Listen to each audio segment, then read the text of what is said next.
Hello everyone, welcome back to Guide to Everything. In today's video, I'm going to show you on how you can fix Waze not working on Android Auto.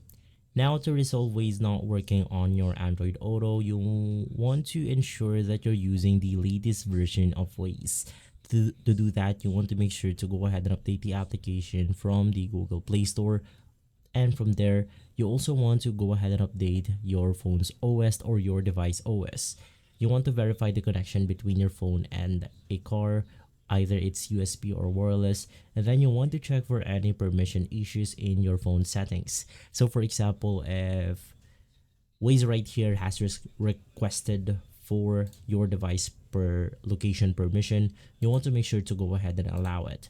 Now, you then want to head over to your settings right here, head over to the applications, and basically you want to make sure that you allow the permissions that you have for Waze. Once again, update the application, update your software firmware or your system OS, and from there you will be able to fix this problem.